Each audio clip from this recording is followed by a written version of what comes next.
Good evening, everyone. Welcome to tonight's webinar organized by the Council for Green Revolution. And once again, thank you all for joining.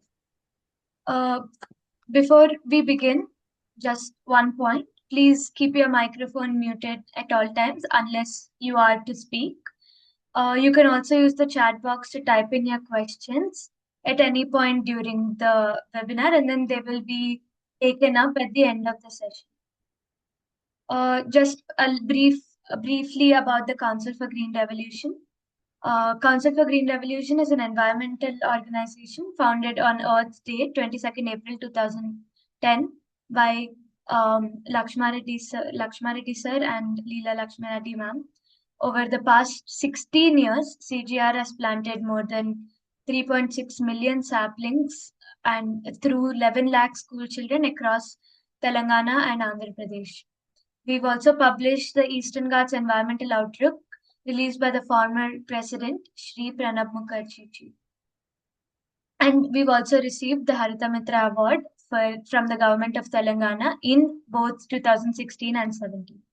CGR runs various programs like the YELP, which targets the school children, ECA, which targets the college students, and COP, where we regularly discuss and raise awareness on topics as today, energy security, and various other themes of sustainability. Energy has always been a central part of our work, and tonight this is an extension to that commitment. A little bit about why we are all here tonight. India depends heavily on the Gulf for its oil and LPG imports. This ongoing crisis in the region is already hitting us quite badly. Cooking gas prices have seen a rise, and in many rural households and low income households, families are struggling to afford a refill. At the same time, India's per capita energy consumption is also growing, so we face a pressure on both the sides. Supply is under stress, and demand is also rising. Tonight, we want to talk about how both these topics and explore how India can do this through better policy, legal frameworks, and clean energy solutions such as green hydrogen. So first, our first speaker for tonight, we have Dr. Danti Narasimha Reddy sir. Professor Danti Narasimha Reddy sir holds a PhD in public policy in nuclear energy from the University of Hyderabad. He's a researcher and a public policy expert whose work spans an impressive range of sectors, including energy, environment, agriculture, textiles, and water. His pioneering research on industrial pollution during his university days led to the production of Andhra Pradesh's first environmental status report back in 1990s. This is just one of the many other works Sir has done. Tonight, Narasimha Reddy Sir will share his perspective on the policy outlook and the overall picture of the West Asia war and its subsequent crisis that it has caused and what it means for India's energy future. Thank you, sir. Vaishnavi, నేను తెలుగులో ఎక్కువ మాట్లాడతాను. And Lakshmanan sir, I think we'll you have to excuse me. I speak more on in Telugu and here and there in English because we thought this content should go to the most common people. మనము ఫిబ్రవరి 28న America Israel కలిపి Iran మీద దాడి చేసినాయి. ఈ సంవత్సరము యుద్ధం. పోయిన సంవత్సరం కూడా జూన్లో ఒక 12 రోజులు ఇరాన్ మీద దాడి జరిగింది. అప్పటి దాడి ఏంటంటే వాళ్ళ దగ్గర ఉన్న న్యూక్లియర్ బాంబు తయారు చేసే మొత్తం వ్యవస్థనంతా నాశనం చేసినామని అప్పుడు ప్రభుత్వం ప్రకటించింది. అయితే మళ్ళీ మొన్న మొదలుపెట్టినప్పుడు ఈసారి ప్రభుత్వాన్నే మార్చేస్తాము, ఈ ప్రభుత్వం వల్ల అందరికీ సమస్యలు వస్తున్నాయని ఆ బాంబులు వేశాను. అయితే ఇక్కడ సమస్య ఆ, మనకేమొచ్చిందనేది మనం అందులో పోతే ఫిబ్రవరి 28 యుద్ధం మొదలైతే ఆ, మార్చ్ 2 తారీఖు నాడు ఇరాన్ ఆ, అక్కడ చుట్టుపక్కల గల్ఫ్ దేశాల మీద దాడి చేసింది. ఎందుకంటే ఈ గల్ఫ్ దేశాలలో అమెరికా మిలిటరీ వాళ్ళ బేసెస్ ఉన్నాయి. వీళ్ళు ఆ అమెరికాకు సపోర్ట్ చేస్తున్నారని ఆ ఇరాన్ మొత్తం యుద్ధాన్ని విస్తరించే క్రమంలో ఖతార్ మీద, యుఏఈ మీద, అక్కడ ఉన్న అన్ని దేశాల మీద దాడి మొదలుపెట్టింది. అయితే ఏప్రిల్ 2 నాటికే ఖతార్ పక్క దేశమే ఖతార్ మీద దాడి వలన అక్కడ కొన్ని గ్యాస్ సహజ వాయువు ఉత్పత్తి చేసే వ్యవస్థ కొంత దెబ్బతిన్నది. రవాణా మీద ప్రభావం పడింది. రెండోది హర్ముజ్ జలసంధి అని ఉంటుంది. ఆ చిన్న పాయలో నుంచి అన్ని షిప్పులు కూడా వస్తుంటాయి. ఆ జలసంధిని మేము మూసేసినామని ఆ, ఇరాన్ ప్రకటించింది. ఈ ఖతార్ మీద దాడితోటి ఖతార్ ఆ తర్వాత ఈ రవాణా మీద ఆంక్షల నేపథ్యంలో ఖతార్ అప్పుడే ఏప్రిల్ 2 నాడే మేము సహజ వాయువు ఉత్పత్తి నిలిపివేస్తున్నామని ప్రకటించాం. అయితే ఖతార్ ఎందుకు అంటే మనం ఖతార్ నుంచి దాదాపు 60% మన సహజ వాయువు అక్కడి నుంచి వస్తుంది. ఈ సహజ వాయువు లిక్విడ్ నైట్రోజన్ గ్యాస్, ఎల్ఎన్జి అంటారు. ఇ- ఇది తీసుకొచ్చి ఆ తర్వాత ఇక్కడ మనకు అది ఫర్టిలైజర్ ఉత్పత్తిలో వాడతాము. ఇంకా దాని వల్ల ఇంకా ఇతర వినియోగాన్ని కూడా వాడతాము. అంటే మన 60% ఆ, సరఫరా ఏప్రిల్ 2 నాడే ఆపేసినాము అని ఖతారు, మనకని కాదు అందరికీ ఆపేసింది.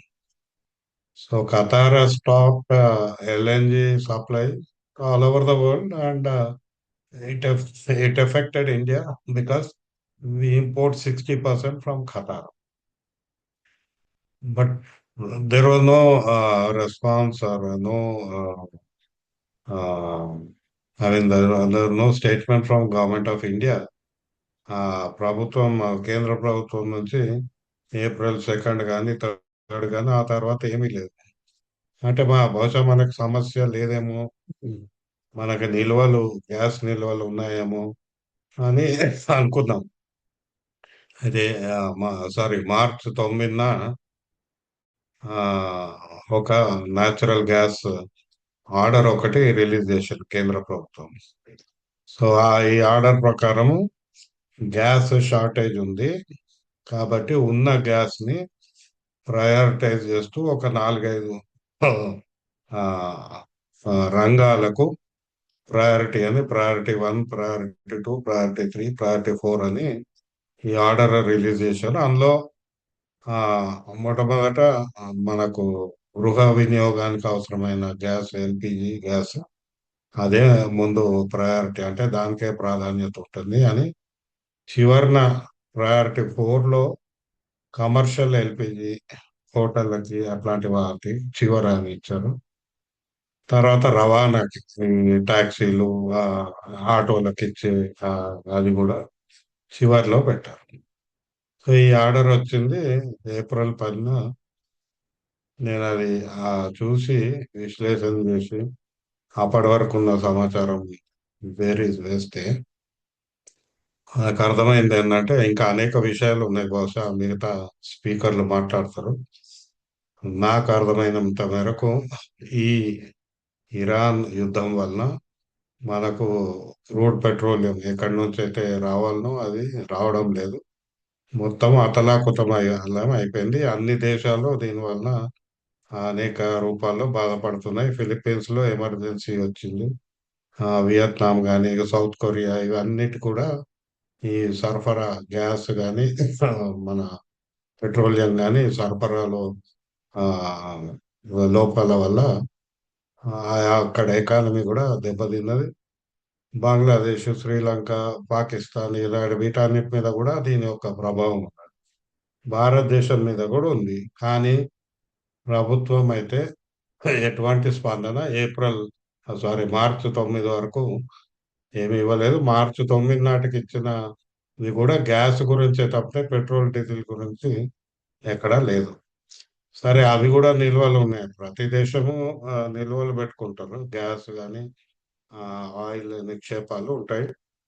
అయితే ఆనాటికి మనకు తెలిసింది ఏంటంటే గ్యాస్లో మనకు ఒక 160, 130 నుంచి 160 యూనిట్లు, అది ఏంటి, చాలా పొడుగు ఉంటుంది, ఎంఎంసిఎస్డి అని, గ్యాస్ యూనిట్లు, మిలియన్ మెట్రిక్ క్యూబిక్ యూనిట్స్ అని ఉంటుంది. అవి మన దగ్గర 130 నుంచి 160 వరకు ఉంటే, ఏది ఏప్రిల్ 1, 2, ఏప్రిల్ 9 నాటికి అవి దాదాపు 30% పడిపోయింది. అంటే తగ్గిపోయింది. సరఫరా లేదు, ఉన్న నిల్వలు తగ్గిపోయింది.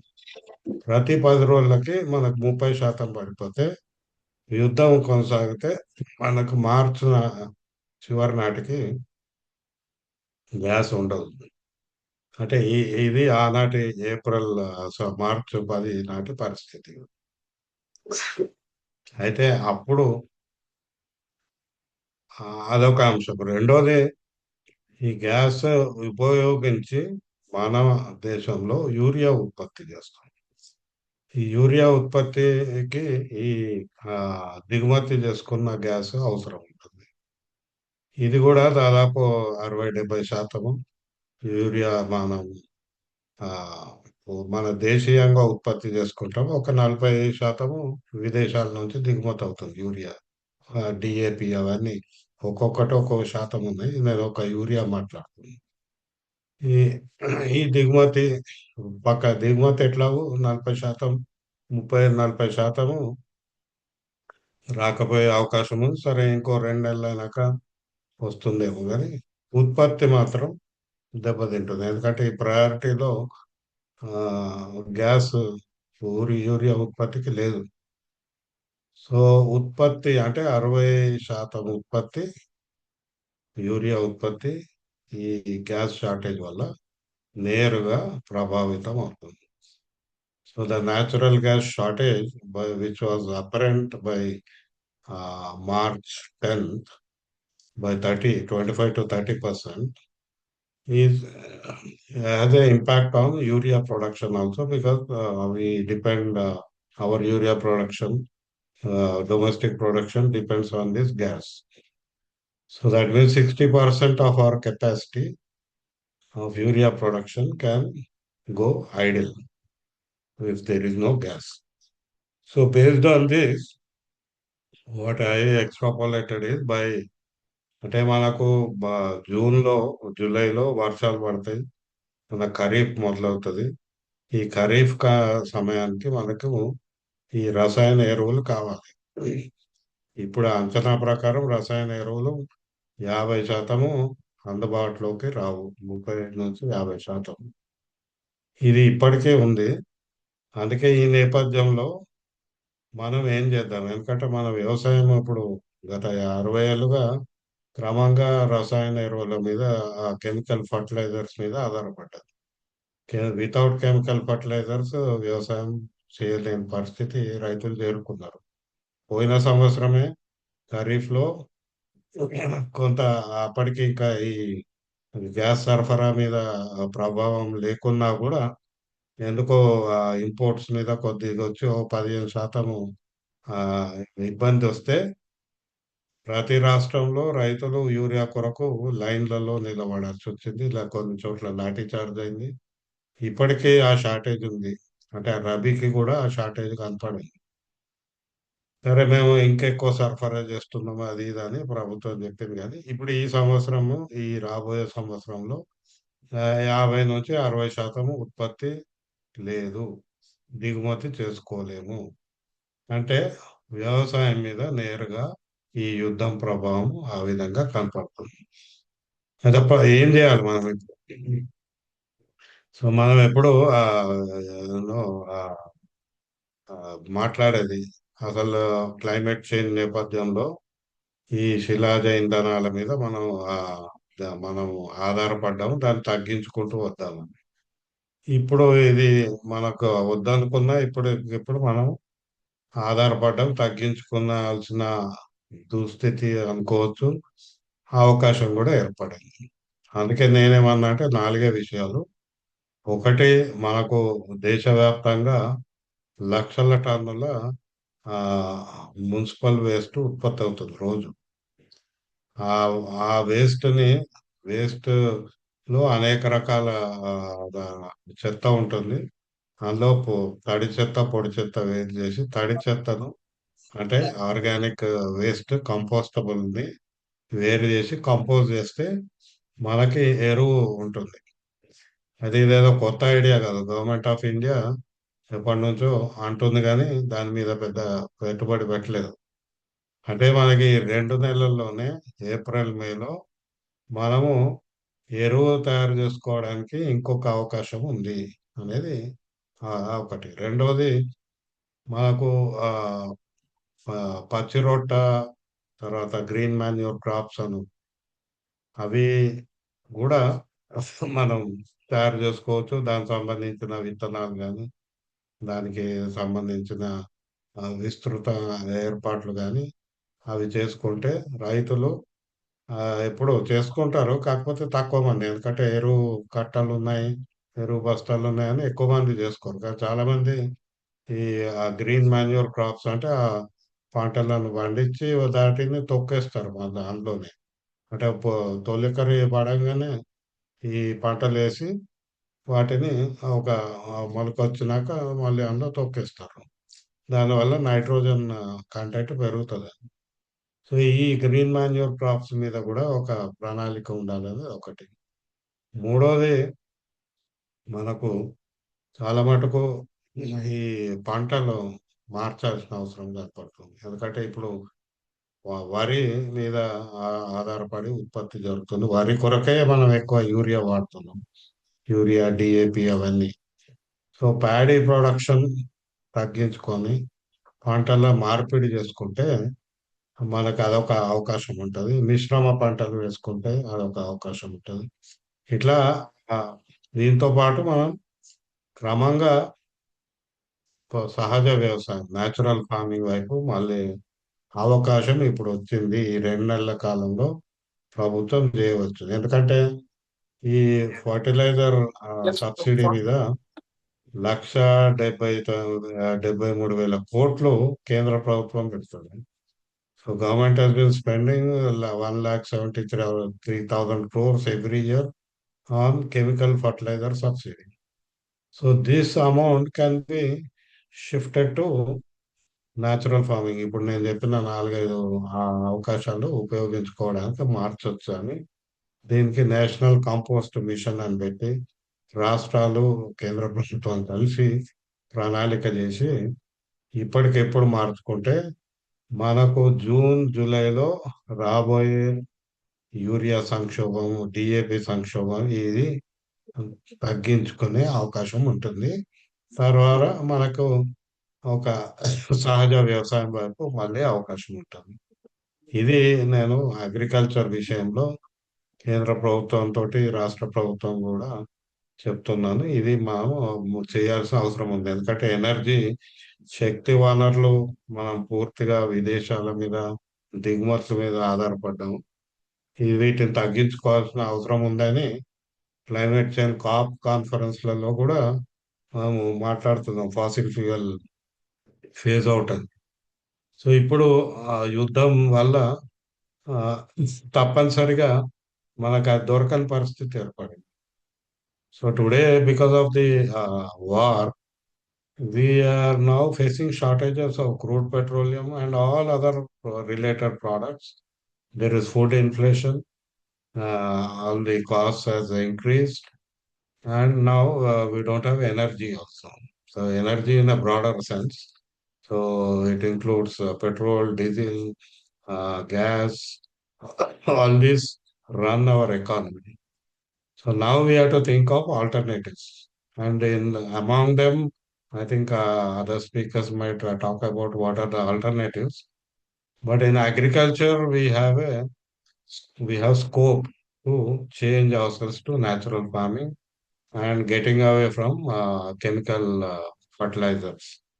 And that's where we have these four or five, ideas.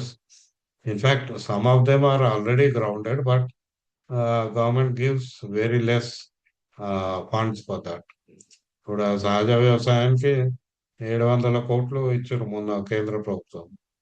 ఇది సరిపోదని అప్పుడే చెప్పినాము. ఇప్పుడు ఈ 1,73,000 కోట్లలో సరే మొత్తము అది ఇటు మళ్ళించకున్నా ఎంతో కొంత కనీసం 10,000 కోట్లు 20,000 కోట్లు ఇప్పటికిప్పుడు ఇటు మళ్ళించి ఇటు మనకు ఉన్న చెత్త ఇప్పుడు ప్రతి నగరంలో చెత్త కుప్పలు గుట్టలు గుట్టలుగా తయారవుతున్నాం. అక్కడ మిథేన్ గ్యాస్ ప్రొడక్షన్ అవుతుంది, దాన్ని మనం వాడతలేం, కానీ కాలబెడుతున్నాం, which is a waste. Burning waste is a wasteful exercise. అందుకే ఆ తడి చెత్తను తీసుకొని దాని నుంచి ఎరువు తయారు చేసుకుంటే మన నేలలకు ఉపయోగపడుతుంది.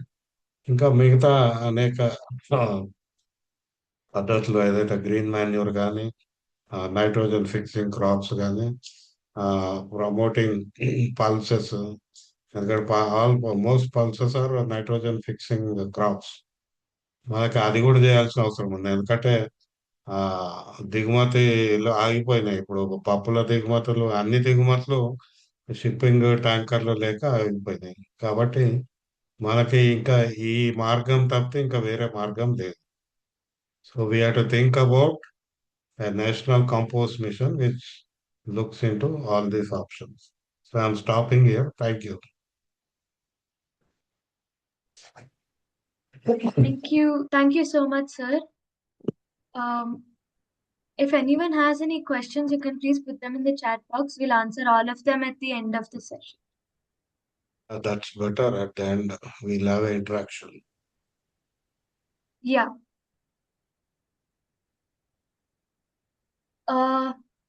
Now we have our special speaker for today, Professor Dr. Pushpa Kumar Lakshmana sir.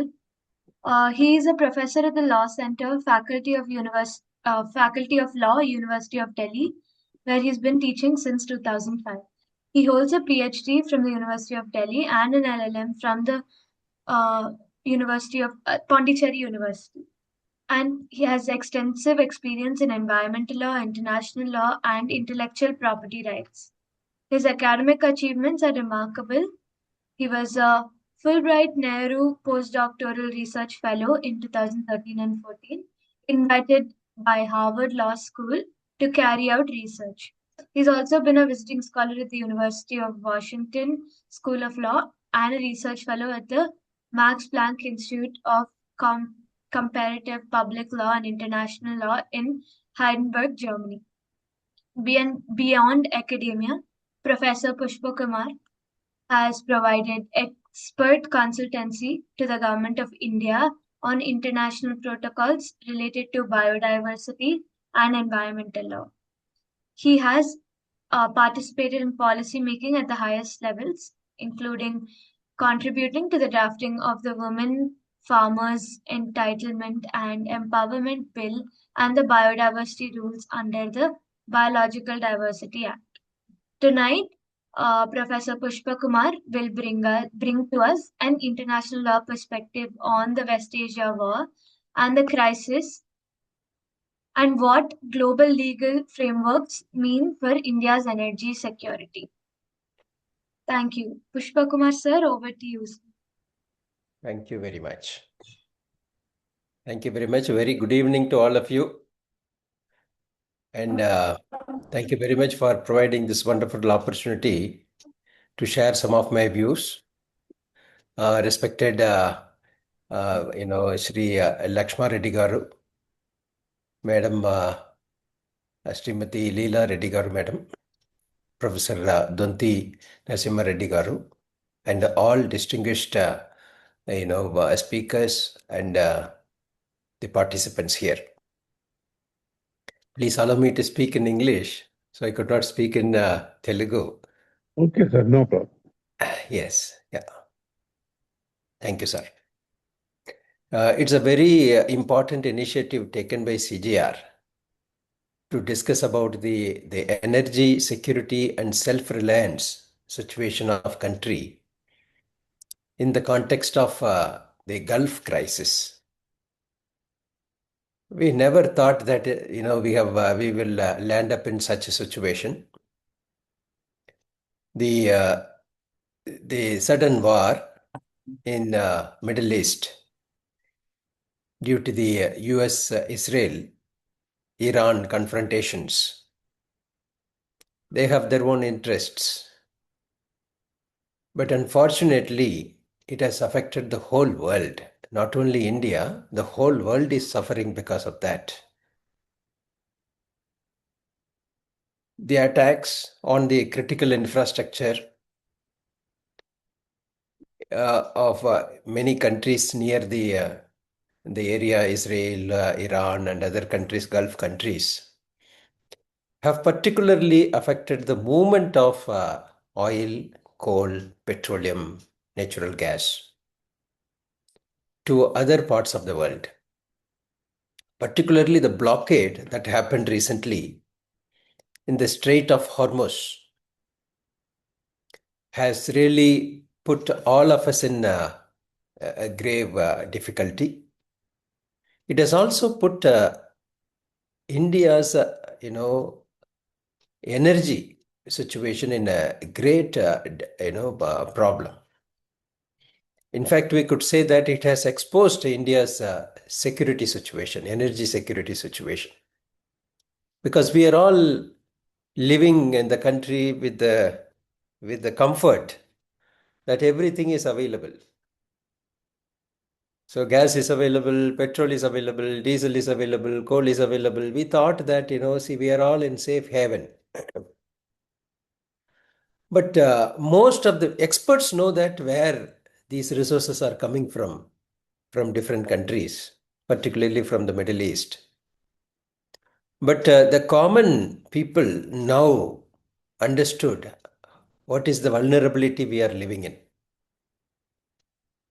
For example, about more than 85% of the crude oil and nearly half of India's LNG are imported. They're coming from outside only. This is a shock really for many people. That means we don't have it in India. We have coal reserves. We have, oil and natural gas production, but that's very, very small amount. For a country of more than 140 billion, crores people, we have to feed them, we have to produce things for them, we have to make, products, agriculture, industrial production, everything requires energy only.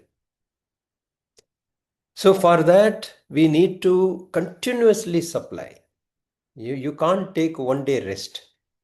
Continuous supply of energy is required for, propelling our lives, to continue our day-to-day activities. And for that, 85% of the crude oil and the natural gas mostly come from the Middle East. This is and it passes through, most of them passes through the Hormuz Strait. This is the difficulty now we are understanding. Over 60% of the LNG and LPG shipments are transiting through the Strait of Hormuz only. So this is how we are going to deal with this situation is the biggest problem for the government, because no one expected that this will, that we will land up in such a situation. A study says that, the domestic strategic petroleum reserves covers only for 9.5 days. If the situation is not improving, the study says that, we could manage only for 9.5 days of consumption at its full capacity. This is domestic strategic petroleum reserves. That means 9.5 days. If it is gone after 10 days, what will happen? It's a big question mark. Diplomatic channels are working, and this is with full capacity. So many industries have been asked to reduce the use of the petroleum gas related products. Most of the gas supplies given to those industries are diverted to essential operations, including the domestic consumptions. Dr. Narasimha Reddy Garu has rightly now stated that, the situation, how the prices are increasing. All those, he has already explained. So what happens when the shortage happens? Then immediately the price rise. One is that you don't get the product. The second one is if you get it very less and the price surges. So this is the situation we are all in today. Okay. So how we are going to handle is the biggest challenge for all of us. India need to think. Of course, we need to have very good friendly relations with the Middle East partners, the countries. That is one way, because the whole world depends on the Middle East, Gulf, for petroleum, coal, natural gas products, because that has such reserves. But that is not the only way we can live. Now, if that source is stopped, what will happen to our lives is the big question. We are all facing already. We now understood it. Now, in about 10 to 15 days, if the situation is not improving, the whole country every people will understand. Even today, people don't understand, because I tell you what is happening. The government tries to avoid panic.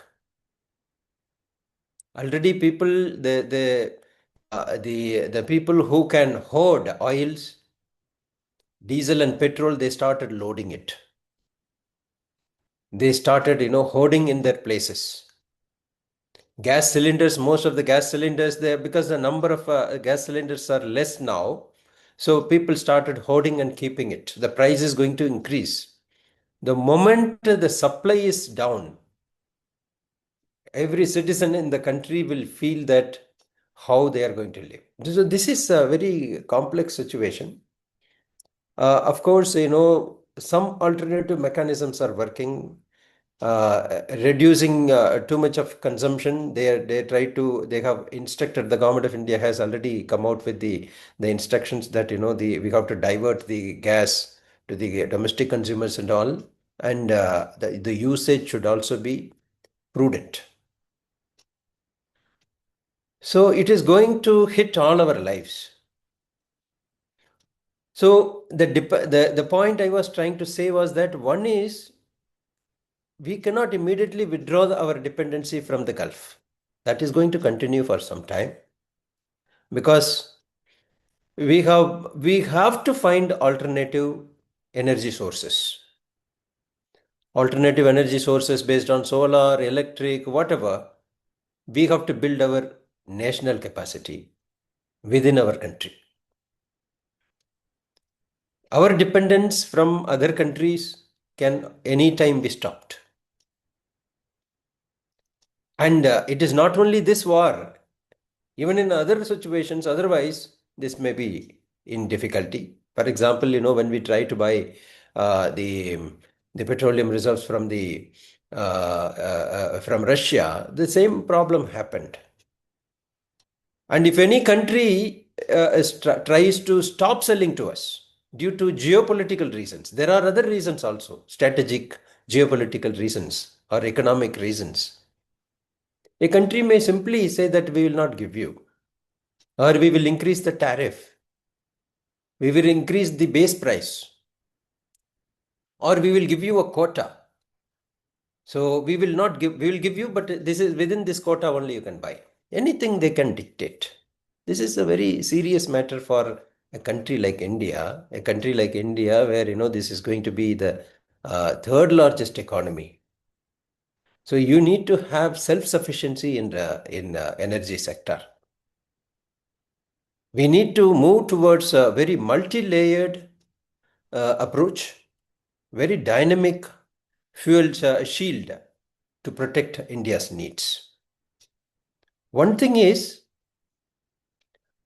that if immediately we are not able to solve the problem, the private sector, the private refineries, they have some reserves. It is estimated, roughly that, up to 40 to 45 days of the transit buffer can be arranged from them. That is, some experts are saying this. So maybe we can ask the private operators to share those reserves. Or if they are not sharing, the government may come out with an order to give that in the national interest. Because in wartime situations, these things happen in the interest of public. But I really wish that we should not go to that extent of activities. I really wish that this war situation will ease, and the movement of the oil and petroleum coal will go to all countries, not only India. India is in a better position to handle, I tell you, my dear friends.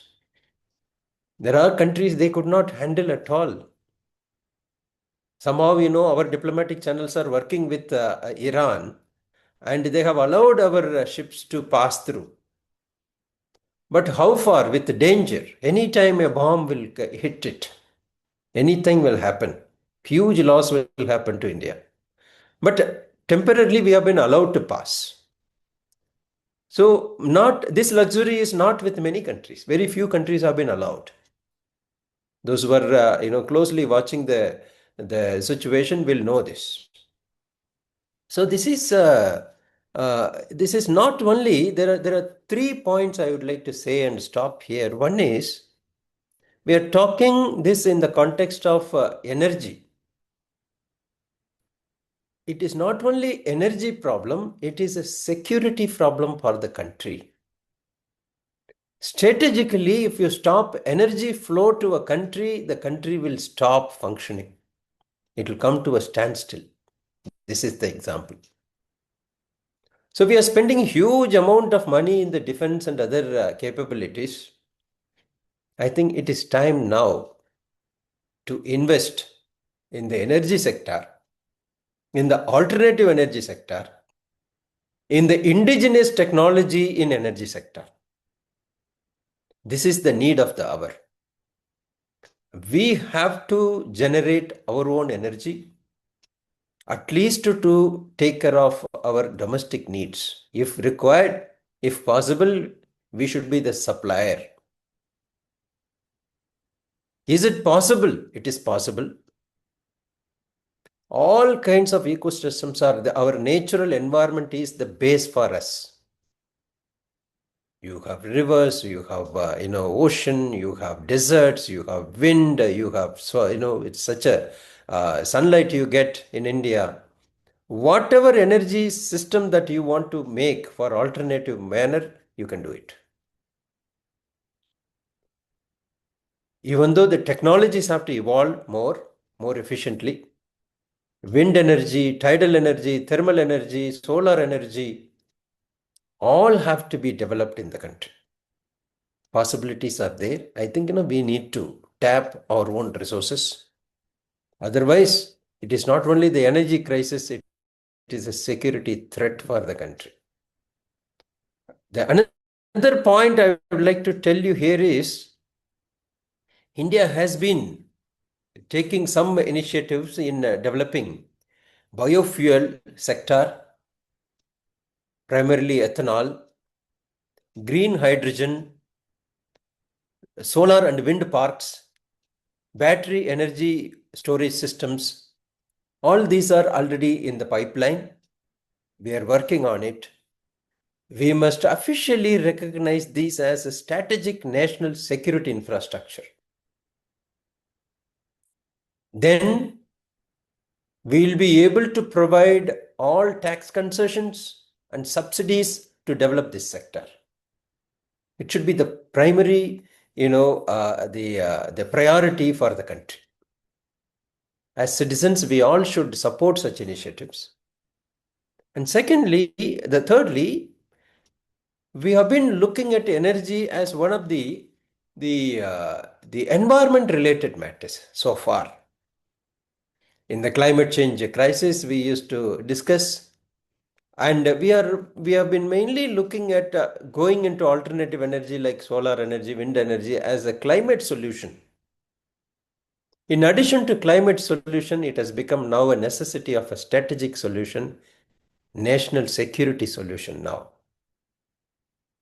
So we all should think in that direction, and we need to find ways to contribute in terms of innovations, new product developments, and generating new sources of power for our consumption. If that happens, I think we'll be able to solve such problems, because these are only pointers, these are only samples that we are seeing here, and these samples will not end here. Seeing the geopolitical crisis, fights, wars, and the unipolar system emerging, I think standing on our own leg is the only solution. For that, India has to invest heavily on developing national energy sectors. Thank you very much for providing this nice opportunity. I would like to thank CGR for doing this yeoman service to the country by organizing such talks, such webinars. Thank you very much. Let us all think together. See, I have only shared some of the nagging points that we are thinking, and we are gathering from the happening. We are all trying to understand. We have not fully understood the ground realities, because many happenings are not even coming out. Many happenings are not even told or revealed to the people. All are underground. Crisis is bigger. We are only seeing the symptoms now. Okay. I told you one example that, if you go to the petrol pumps, you don't see the price rise of the diesel petrol. That doesn't mean that there is no problem. This is only a tactics to avoid panic. All of a sudden, a day that they will say that there is nothing available. That's possible. So I think I'm not alarming anyone. Some understanding and insider information I got, I'm trying to share this. We are in a very vulnerable situation. That's why I think we need to build up our capacities. Thank you. Thank you so much, Pushpa Kumar sir. Especially the point that you've raised about putting more money into indigenous knowledge. I think that is something we overlook on as Indians quite a bit. Thank you so much, sir. Thank you. Again, we'll take questions for sir at the end of the session. Next, we have, I welcome our next speaker, Dr. Vishwaja ma'am. She's an environmental health researcher at the Center of Financial Accountability. Her research examines the environmental and health impacts of oil and natural gas, with a specific focus on petrochemicals and plastics from both climate and pollution perspectives. Her work investigates the efforts of petrochemical industries and plastics on frontline communities, and she engages in related policy advocacy work as well. She has participated as an observer at the COP26 and the UN Global Plastics Treaty negotiation. She has been actively involved in mapping and analyzing the local, regional, and international petrochemical landscape. She holds a Master's of Public Health and a Bachelor of Dental Surgery as well. Today, she will be talking to us about Beyond the Barrel, India's fossil vulnerability and the urgent need for just transition. Thank you. Over to you, ma'am.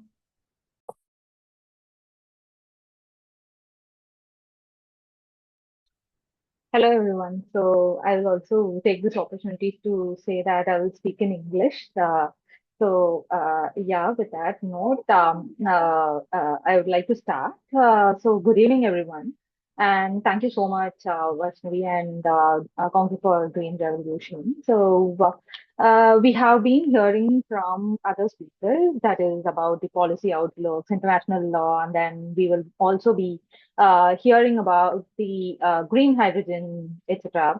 So all important, but then I would like to take you to different place, like not just to the Strait of Hormuz, but or the Red Sea, but to a small farmer in a rural part of the country who cannot afford LPG refill and fisher folk in the coast watching jet fuel prices double while their own kerosene subsidy evaporates. So the headline, sorry, I have my daughter with me in the room. So she is just, yeah, she's here and then she's just two. I cannot separate her from me. So you can hear background noises, but sorry for that. If it is disturbing, kindly let me know, Vaishnavi. I will sort it. So yeah, the headlines today are terrifying, and then we are seeing that oil prices are somewhere more than $110, or the LPG up by 20% in the last 5 weeks, and then India's strategic reserves. Like how Pushpa Kumar sir said, like we have the experts say that 20 to 40 days of cover is what the government officials are saying, and the government is scrambling, diversifying imports to Africa and Russia, abolishing import taxes on petrochemicals, and even reviving coal gasification. So I'm here to highlight the false fixes. So they treat the symptoms, price spikes, while deepening the disease. Actually, an economy structurally addicted to the fossil-based extraction, consumption, and waste. So the vulnerability actually is real, and it's not just about the oil. So it is running deep through the petrochemicals also. So let's be clear, India imports over 80% of its crude. That is for the full financial year 2025. India relied on imported oil at 88.2%. To put that in perspective, we use about 5.5 million barrels of crude every day. Of that, roughly 1.5 to 2 million barrels pass through the Strait of Hormuz. So even $1 increase in crude oil price has cascading effects on our entire economy. So every sector and every household. So literally every news article that we receive in our inbox, or every news that we see in the recent time, it confirms our fragility. So the Iran-US conflict, the Houthis threats in the Red Sea, and possible toll on the Strait of Hormuz all threaten the very choke points our energy flows through. So our crude reserves, as I mentioned, it is in days actually, not in weeks or months. So diesel exports, again, we are importing and then we are refining it, and diesel exports to Southeast Asia hit a 7-year high in March. So while we bear that domestic price hikes, and now an Iranian tanker, today's news. So Iranian tanker has turned away from India to China in the Mid Sea due to financial reasons. But the deeper vulnerability is not just supply. It is the entire petrochemical industrial model that is functioning, like the system, entire system is what is having the deeper vulnerability. So when oil prices spike, everything spikes. So because we have the LPG for cooking, jet fuel for transport, and the plastics that wrap our vegetables, soaps, our every single use, water sachets, etc., etc. So in our day-to-day life, everything is getting affected. So in a recent article by Swati, so on Economic Time, Energy Times, it is titled as India's petrochemical industry and the realities of a fragile supply chain. That article spells out a deeper truth. So our petrochemical sector, plastics, fibers, solvents, fertilizers, is almost entirely dependent on imported naphtha, natural gas, and aromatic feedstocks from West Asia. So when the Strait of Hormuz is threatened, it's not just petrol pumps that suffer. It's the entire chain that produces packaging materials for every fast-moving consumer goods, synthetic fertilizers for our fields, polyester for our clothes, and the single-use plastics that actually line our drains and oceans. So the article also notes that a single week's disruption can shut down downstream industries employing lakhs of workers. So this is not an energy crisis alone. So it is a civilizational supply chain crisis. So, and what is the government's response for this? It's like abolish import taxes on 40 petrochemical products, promote coal gasification to make more petrochemicals from more coal, and celebrate record coal production. Like nearly there was 210 million tons that was generated. So these are always celebrations and then headlines. This is not an energy security. This is fossil self-delusion actually. So the wrong turn, which is the coal gasification and petrochemical expansions. So coal gasification is not a transition. Rather, it is a detour into a deeper fossil trap. So carbon intensive, water guzzling, economically inefficient system that we are trying to get inside again. So it locks India into decades more plastic production when we already cannot manage the plastic waste we have.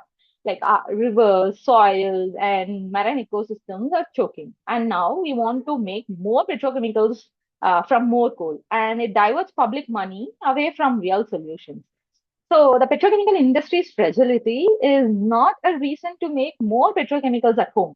It is a reason to reduce our dependence on petrochemicals altogether. That is, the real vulnerability is not only on the supply side, that is like from which country we are going to get, from through which like strait is going to pass through. So that is not the problem, real problem. It is on the demand side. India's petrochemical expansion and rising production of plastics, packaging, single-use disposables is what actually drives petrochemical. So no amount of coal gasification will fix that unless we reduce the demand itself. So the real just transition, demand side measures, starting with plastics and agriculture, like how Dr. Donti Garu said in the beginning. So what are the alternatives? So not just more solar, though we need that. As mentioned earlier, the real just transition must begin with demand side transformation because the fastest way to reduce import dependence is to reduce the need for petrochemicals in the first place. So that could be achieved with two immediate high impact pathways, which is like first, aggressive caps on single-use plastics, not just a ban on straws and cutlery, but rather a national cap for virgin plastic production, because we all know that 91% of plastics that we use is from virgin plastics, like first time plastic. So recycling is a myth. So in that connotation, so tax petrochemical companies for every ton of new plastics that is going to be generated, like at least for the single-use plastic. So use the revenue to scale up refill infrastructure, compostable alternatives, and then local circular economies. Mandate that all packaging be reusable and compostable by the near future, be it 2030 or 2035. But why isn't this on the national energy policy agenda? Because the petrochemical lobby is powerful. We know that. But the West Asia crisis has handed us a reason to act. Every ton of plastic we make or don't make saves barrels of oil and cuts import bill. So second, like how Nasimakaru said, like in his talk, today our agricultural model is fully fossil based. Urea from natural gas, pesticides from oil, diesel, etc. for tractors and pumps. India relies heavily on imported fertilizers and then raw materials linked to the Gulf, that is West Asia. A prolonged conflict will for sure raise subsidy costs, worsen farm input prices, and drive food inflation. The farmer pays at both ends. So we need to redirect fertilizer subsidies towards natural farming or the agroecological models, like which have been proven to reduce the fossil fuel dependency while improving soil health and also farmer incomes. But the subsidy regime still rewards chemical fertilizers. So I know like there are real difficulties. So this needs to be done by acknowledging the real difficulties without false solutions. That's the point. So while these deep changes are proposed, I acknowledge the needed objections, not the shallow ones, but the real grounded, legitimate concerns. So I would like to address two of them with seriousness they deserve. So first is like, for example, coal workers and the just transition. In that case, I'll not stand here and then say that any one-stop solution. However, that would be meaning because that would be an insult to the millions of families in central India or the coal hubs whose life depends on coal. So a just transition is not a a line item in a budget. Rather, it is a democratic, negotiated, long-term process involving. Sorry? Okay. Long-term process involving workers' unions, local governments, and affected communities. They must define what just means, whether it is a guaranteed alternative employment, pensions, land restoration, or something else entirely. So, no top-down solution from either the center, Delhi, or from anyone else will suffice this. So my only point is continuing to expand gasification and then coal to chemicals and petrochemical expansion is not a transition plan for them either. It is a sentence to more hazardous work and a more unstable future. So second is cooking fuel for the poor because that comes to our mind. So what we could do for the cooking fuel. So I'll not stand here and then advise anybody like a rural family or a poor family to buy an induction stove because that is an elite advice. It assumes 24 into 7 reliable electricity, a home with wiring that can handle the load, and the disposable income to buy a stove that costs more than several LPG refills. So in that case, like electric cooking increases overall energy demand also. And in a coal heavy grid, it simply shifts energy like emissions from the kitchen to the power plant. So, and this is not hypothetical. So, because the gas agencies in Andhra Pradesh have begun restricting supply of 19 kg cylinders, commercial establishments in Mumbai and Bangalore report shortages. Many restaurants and hotels or food places have shut down their functioning. So sales of commercial cylinders have been halted in Punjab. In Pune, the municipal corporation has temporarily shut down gas-based crematoriums due to the restriction on LPG components like propane and butane. The government invokes the Essential Commodities Act, but there is but denies there is a crisis. That denial is an insult to every citizen facing empty cylinders, actually. So, what is the honest answer? For the foreseeable future, LPG subsidies for poor households must be protected and even expanded. That is not a failure of the transition, but rather it is a humanitarian necessity. The real reduction in fossil fuel demand must come from where the waste is largest and then sustainable alternatives are available. That is the single-use plastics, plastic packaging, industrial overconsumption, and fossil fuel-based industry, agriculture industry. Not from taking away a poor family's ability to cook. So if we cap virgin plastic, if we shift to agroecology, we free up LPG for essential uses, that is for cooking for the households, millions of households, while reducing total fossil imports. So that is the logic of demand side justice, actually. So to conclude, I would like to highlight that Gulf crisis is not a passing storm. It is a permanent feature of a geopolitically fragile, fractured, fossil-driven world. We can respond by digging more coal, building more gasifiers, and making more plastic, actually doubling down on a 19th century model. Or we can recognize that energy self-reliance does not mean producing more fossil fuels at home. It means needing less of them. That means capping single-use plastics, shifting agriculture away from petrochemicals, and investing in real democratic just transitions, not coal gasification or allied solutions. So tonight, as oil prices continue to climb, let us not applaud coal production records or petrochemical tax cuts. Let us ask the hard question. Why are we still subsidizing the very vulnerabilities that are strangling us in the time of crisis? Thank you so much.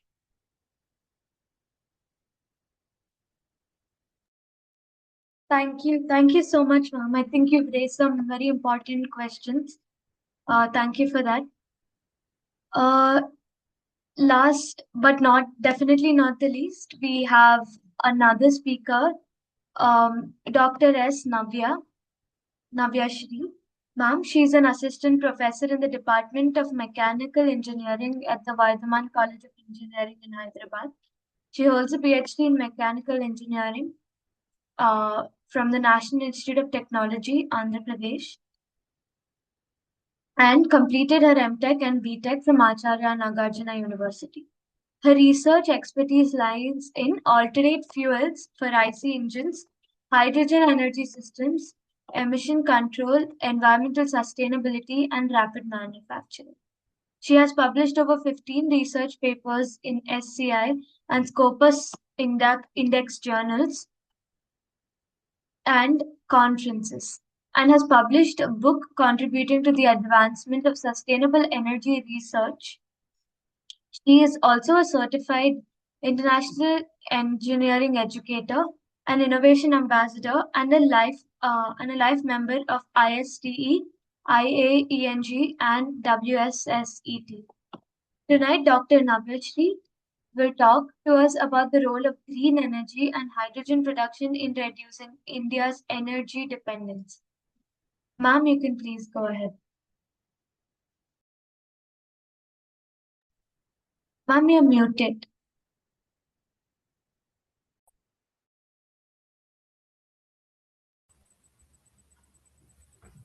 Ma'am, thank you for the introduction. Ma'am, I would like to share my screen. You can share your screen. You have the permission.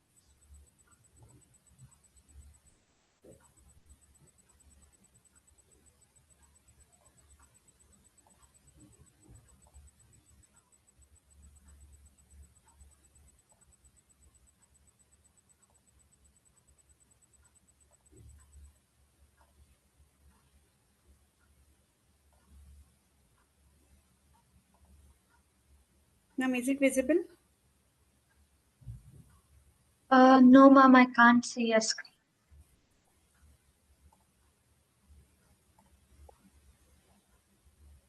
One second.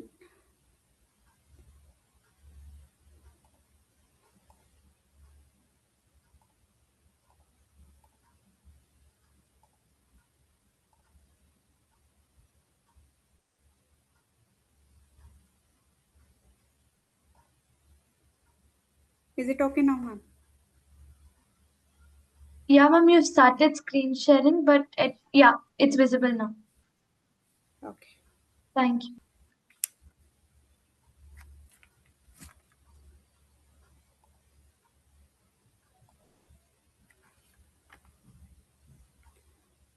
Good evening, one and all. Today, I would like to discuss a role of green energy and hydrogen production in reducing India's energy dependence. I'm Dr. Navya, Assistant Professor in the Department of Mechanical Engineering from Vardhaman College of Engineering. I would like to mainly focus on how green energy and hydrogen can help India reduce its dependence on conventional fossil fuels and move towards a cleaner and more secure energy in the future. This is very important because in recent years the world has witnessed several energy-related issues, mainly caused by wars and geopolitical conflicts, fuel price fluctuations, and supply chain disruptions. And these events have clearly shown that energy is not only an economic issue but also a strategic and national security issue. And countries that depend heavily on imported fuels or any kind of fuels like fossil fuels become highly vulnerable during these such situations. And unfortunately, India is one of those countries. Even though India is one of the fastest growing economies, it still depends heavily on other countries for oil and gas. Around somewhere like 88 to 89% of crude oil is imported, which means we rely on a lot on external sources for our energy needs. And most of this oil comes from the regions like West Asia, where political tensions and conflicts are very common these days, and important routes like Strait of Hormuz also are very sensitive, and any disruption there can affect oil supply and gas and prices in our country. India also have strategic oil reserves, but they could support us only for a short period of time during emergencies. So this clearly shows that India's energy supply is not fully secure, and we need long-term solutions to reduce this dependence. And now we shall mainly focus on how green energy and hydrogen can help reduce India's dependence on conventional fossil fuels and move towards cleaner and more secure energy for the future.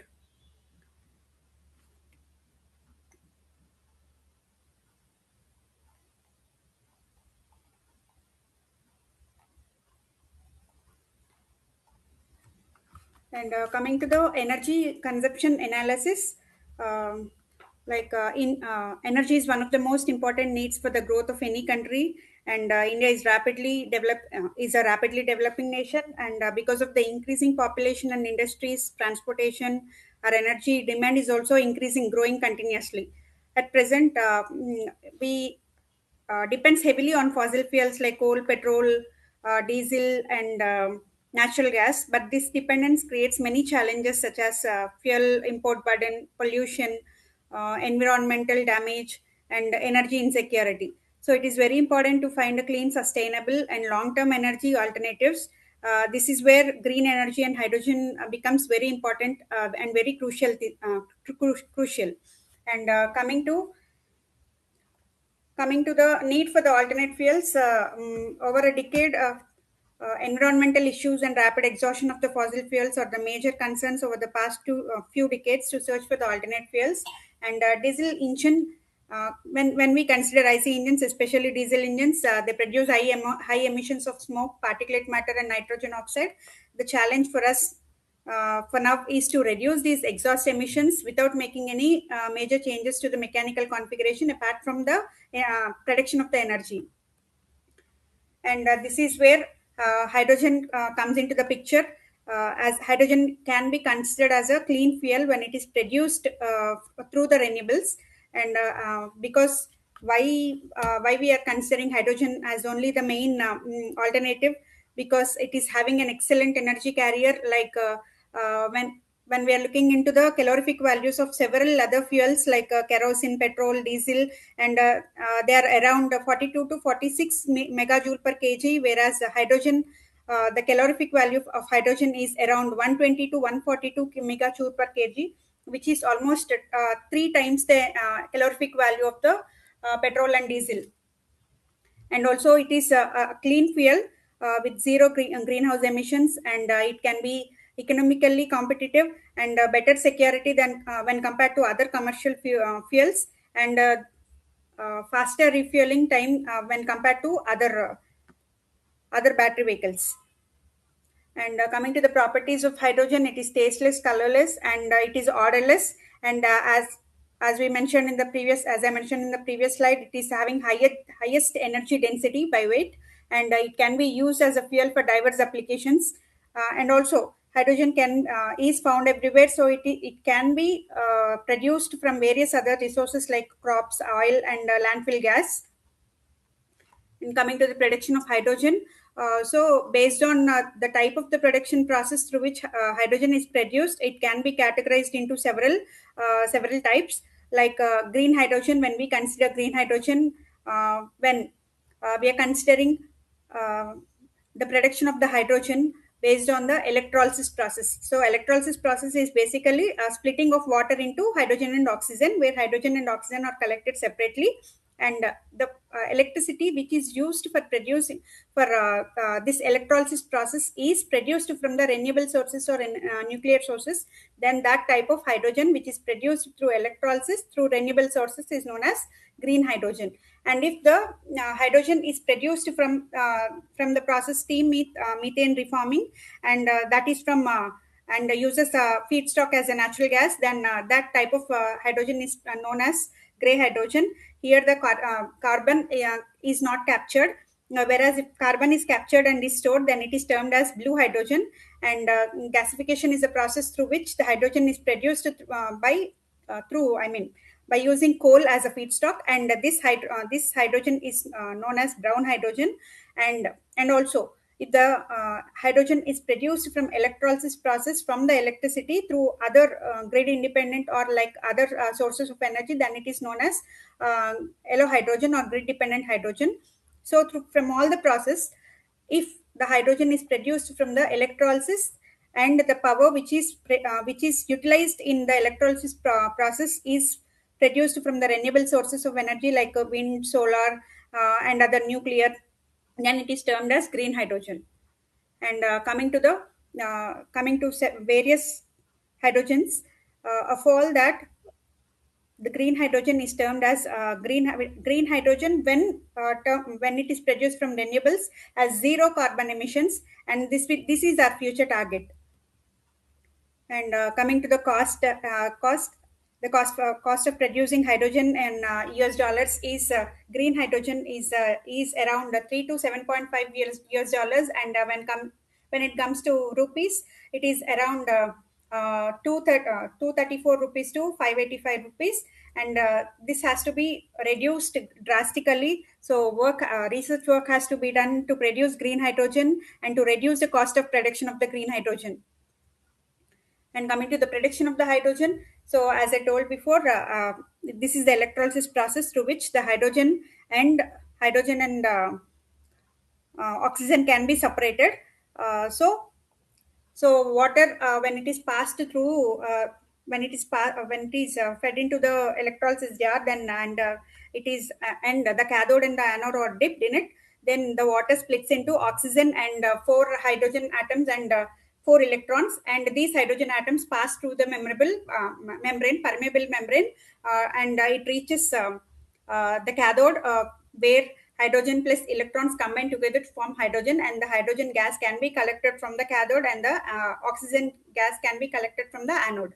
And coming to the various applications, hydrogen is having various applications like it can be produced from renewables, nuclear energy, fossil fuels, and storage systems. But the hydrogen produced from renewables and nuclear energy can be treated as can be termed as a safe hydrogen. And after generating the hydrogen, this hydrogen can again be stored in electrical grid, or it has several applications like heating, petrochemical, metal production, fertilizers, and in transport.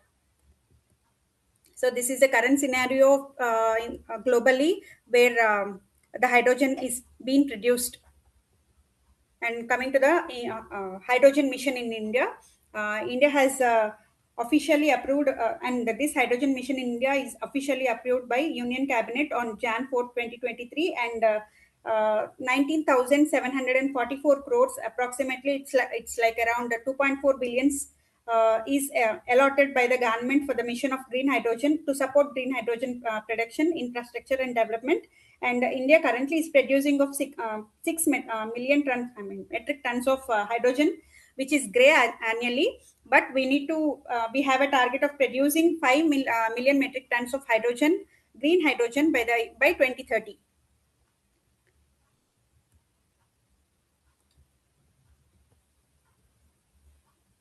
And this is the green hydrogen related policy milestones from 21.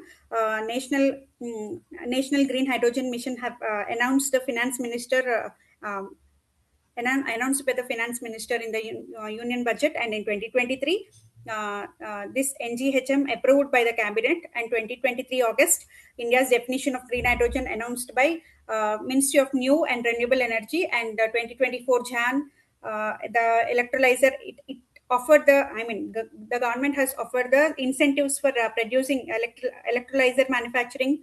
And then in the 2024 May, the implementation of the R&D scheme, setting up hydrogen hubs and schemes, guidelines for skill development program, everything is going on. And we have a target of by 2050, India is aiming to produce 3/4 of its hydrogen from renewable sources, which is termed as green hydrogen. And they are in line with the green hydrogen mission is in line with the Atmanirbhar Bharat, as we are striving to develop low cost 3D printed cathodes, usually and using locally accessible materials and fabrication methods. And the SDGs, affordable and clean energy, industry, innovation and infrastructure, and responsible consumption and production and climate action. These are the relevant SDGs which are termed for green hydrogen. And coming to the green hydrogen demand in India, previously we used to have 40% of the energy through refining and other 60% through chemicals and fertilizers. And by 2030, the green hydrogen share would be around 30%, and by 2050 it would be around 80%. And coming to the green hydrogen applications, it can be used as a biofuel applications, upgradation, refinery, synthetic oil, pharmaceuticals, chemical industries, electric grid, and transportation. So green hydrogen reduces, coming to the environmental and market impact, green hydrogen reduces life scale emissions by 70 to 90%, eliminates harmful NOx means nitrogen dioxide, nitrogen oxide emissions, and sulfur oxide emissions, which are very harmful, and particulate emissions. And this is going to create a huge job opportunities for the present youth. And there will be around the vehicle market is expected to reach 70 to 100 billion by 2030.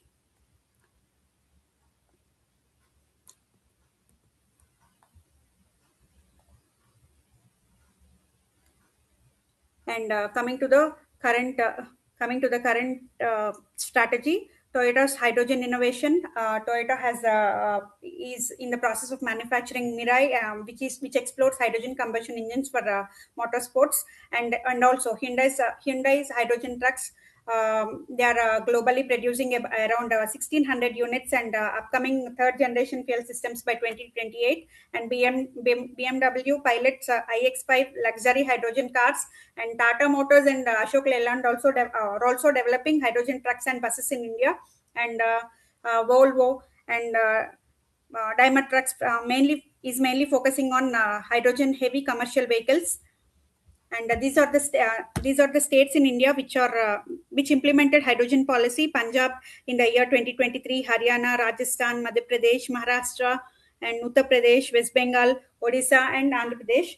And in Gujarat, Adani Group is aiming to produce around 1 metric ton per year, and other companies like Gujarat Gas, etc. Also, they're also having an aim of producing 1 million metric ton per year.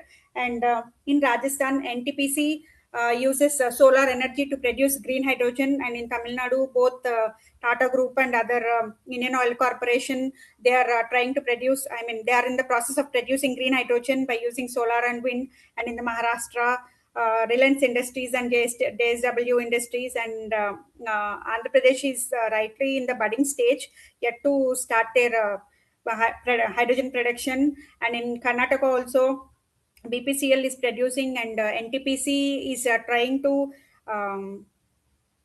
it is trying to install plants in Ladakh and Panipat, which is in Haryana.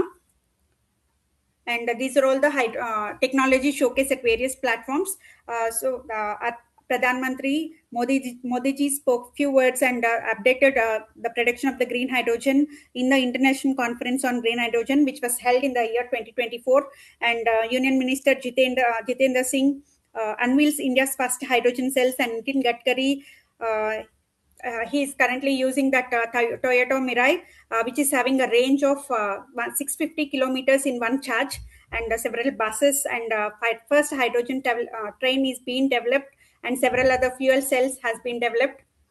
And this is India's first hydrogen power train, which has been successfully tested at Integral Coach Factory, and with zero emissions. And this is going to be this 1200 HP hydrogen power train will soon operate on Zind and Sonipat route. And why this development took time is because of the technological complexity. It is slowing down, and high costs and infrastructure which has to be slow down in the future. And because of the market low initial demand and the market uncertainties, and because and recent advancements and supports, coming to the recent advancements in green hydrogen production, and policies are accelerating hydrogen development. See here, hydrogen fuel stations. Because of less fuel stations, less fueling stations, this is also one of the reason why we are having the high costs and low usage of this. So the hydrogen which is produced, the green hydrogen which is produced in the hydrogen in the through electrolysis is fueled in the hydrogen fuel station, and from there it hardly takes less than 5 minutes to completely fuel the tank of any vehicle. And once it is filled, it is going to give around 650 kilometers per hour range. And I would like to just tell that integrating green energy with hydrogen production can really play a major role in protecting India from the future dependence. And also, uh, it can help India by reducing fossil fuel imports, improving energy security, supporting fertilizers and other heavy industries, and stabilizing the economy and making the country more self-reliant. I can say that green hydrogen is not just a clean fuel, it is a strategic energy security solution in India. And India's energy future greatly depends on green hydrogen and green energy.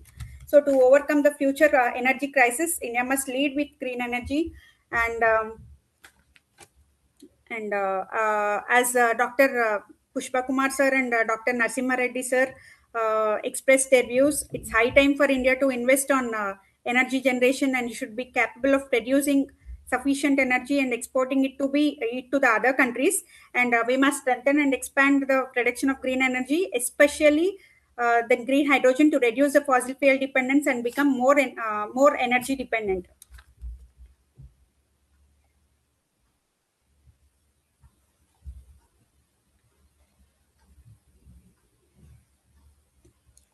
Thank you so much, ma'am.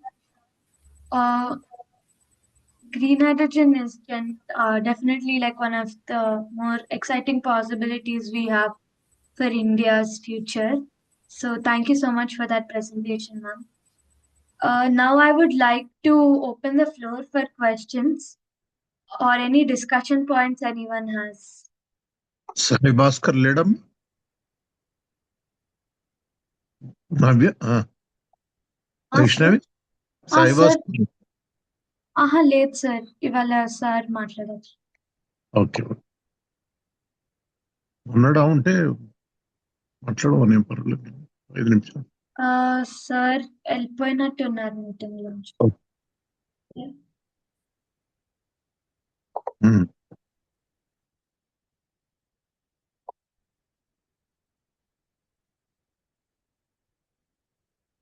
Anyone has any questions?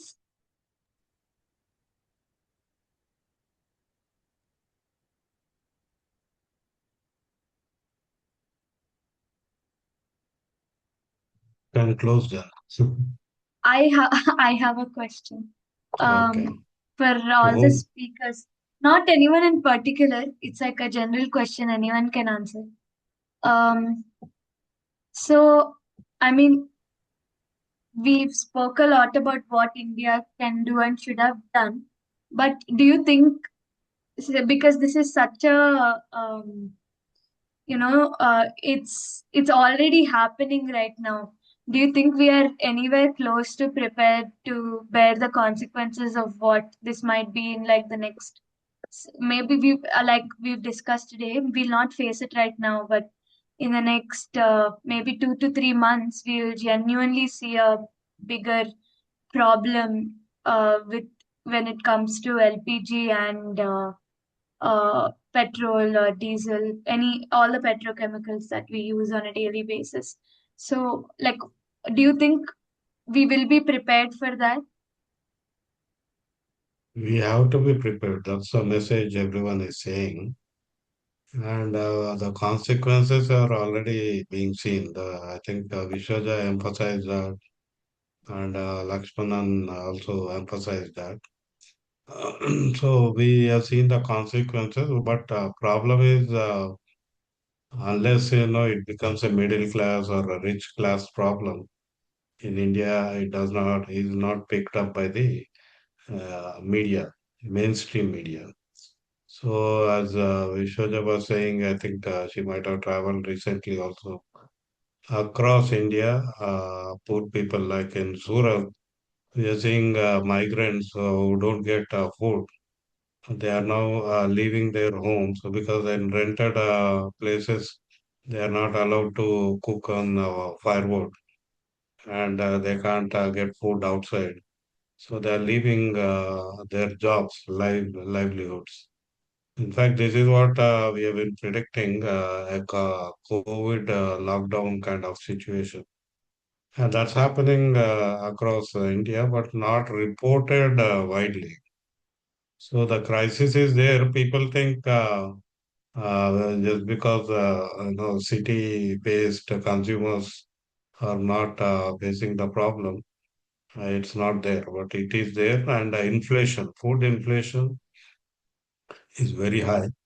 And now I think people are not able to get many kinds of food now. And then the livelihoods are gone. Employment is now threatened.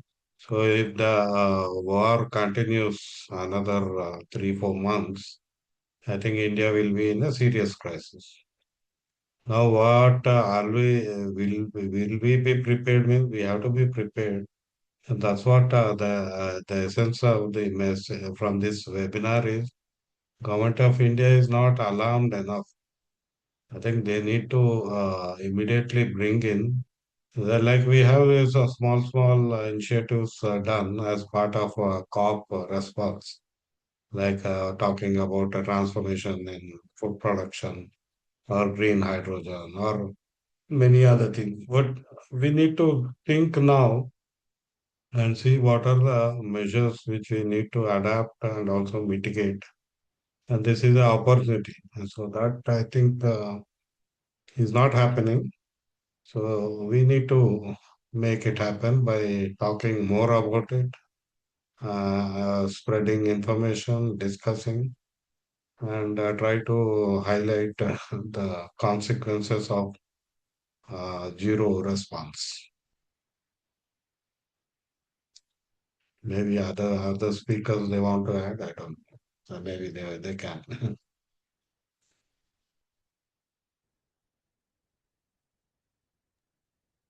So I thought like I'll just add to what Nasimagaru said. So yes, it is actually the time for us to get prepared for what is going to come in the future. Uh, a couple of things is one, when we see the news that there is no urgency, everything is fine, then I think that is a alarm bell that we should be cautious of. So we all are facing the meaning LPG crisis or whatever, like in small ways, at least certain families, or the others are really facing like how workers in different places, especially the Surat one, everywhere. So people are facing that. So we have to be prepared. It shouldn't be seen as a shock when it comes to us in the future, first thing. And second thing is like in the name of all these energy security and then the crisis, we all should be aware and alert on the false solutions that will be proposed or imposed on us. So those are two things I thought like I will highlight. So it's very important for us to be cautious about all those things. Yeah.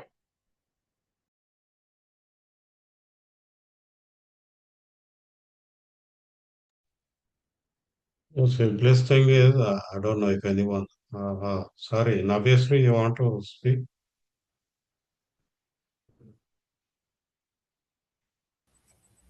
I just want to thank Narsimha Reddy Garu and Council for Green Revolution for providing me this opportunity, sir, to be part of this insightful session, and I'm truly grateful for the opportunity.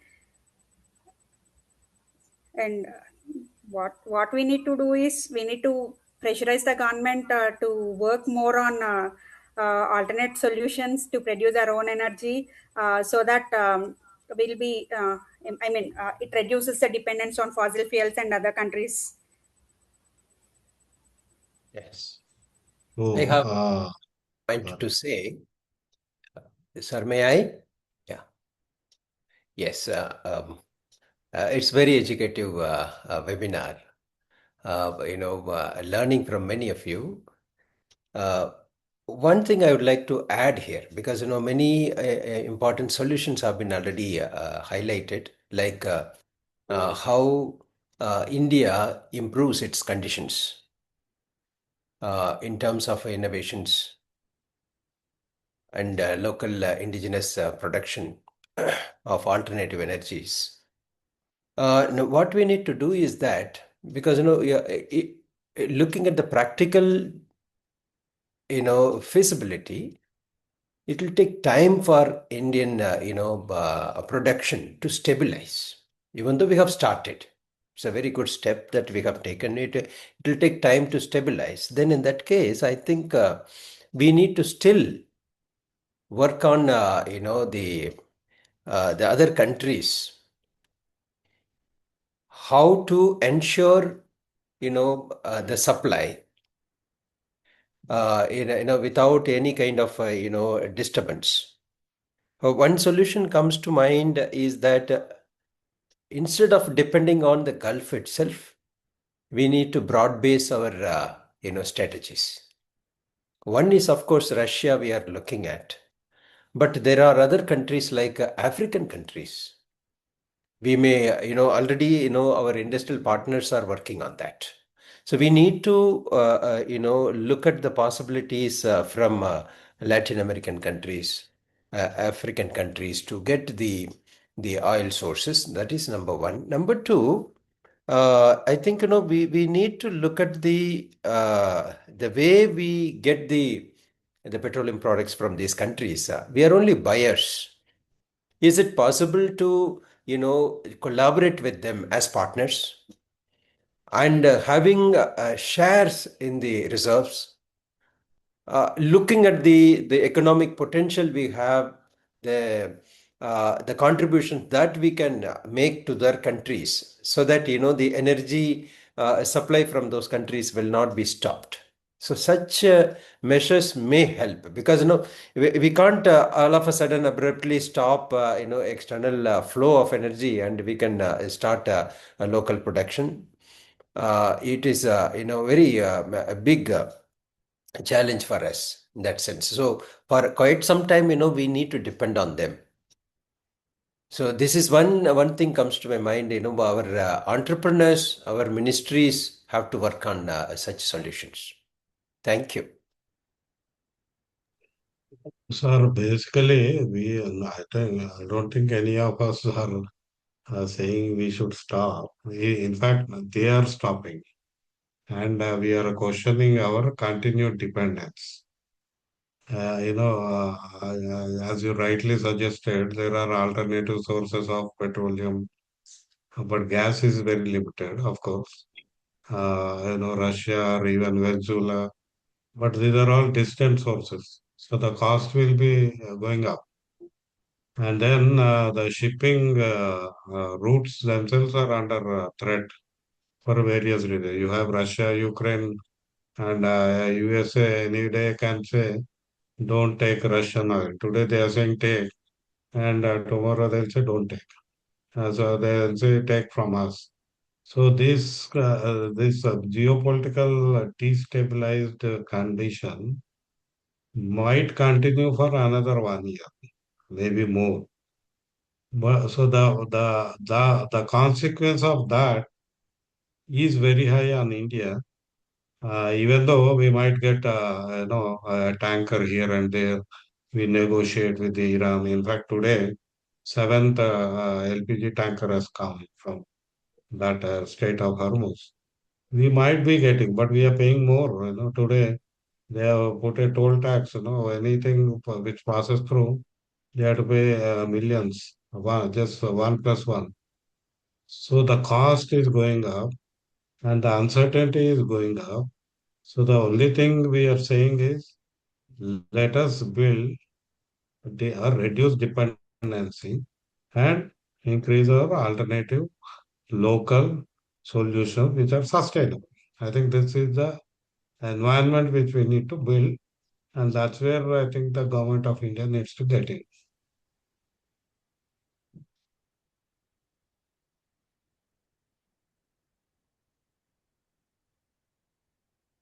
Okay, so any more questions, Vaishnavi, from you? Not from me, not anymore, sir. Okay. Does anyone else have any questions? ఎవరికన్నా ప్రశ్నలు ఉన్నాయా? తెలుగులో అయినా అడగండి. Telugulo అయినా పర్లేదు. I'm glad to note a lot of girls or women in the names. So in fact, this is again, a gender issue as well in many ways. So the energy, in fact, is that issue. So anyway, I don't think there are any questions. So maybe we can close. Lakshma Reddy sir మీరేమన్నా చెప్తున్నారా? ఏం లేదు, ఇక మనం close చేద్దాము. అందరికి ఒక్కసారి doctor Narasimha Reddy, doctor Pushpakumar గారు and Navyasri, other speakers, and thank you all of you. Different angle solutions and discussions, they're very good. Welcome you, and what is the further we have to think and move. Thank you for everybody. Okay. Thank you, Lakshmareddy sir. Now that we've come to the end of tonight's webinar, on behalf of the Council for Green Revolution, I want to extend a sincere gratitude to all our speakers, Professor Dr. Pushpakumar sir, Professor Donti Narasimhareddy sir, Dr. Vishwaja ma'am, Dr. Navyashri ma'am. Thank you all for your valuable time, your knowledge, and all the passion you have and you've given us on this subject. Thank you. Thank you so much. Can you ask everyone to open video? Then you can take a screenshot. Yeah, if everyone is okay, please turn your video open చేయండి. ఒక నిమిషం video open చేస్తే అందరూ. On that note, I also want to thank everyone for joining us this evening, and we truly hope that this discussion gave you a clearer understanding of what truly is the basis of the challenges that we are facing in India, and what we can individually do about them to correct. So we will share the recording of this so you can rewatch it or share it with anyone who you think might be interested. It will be uploaded on YouTube. And you can also learn more about CGR by going through to our website, www.cgrindia.org. I'll just take a screenshot so you can smile.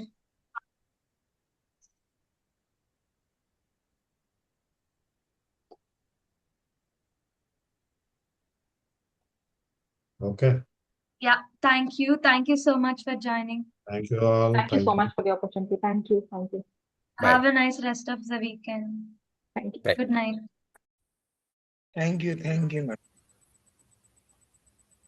Thank you, ma'am. Good night.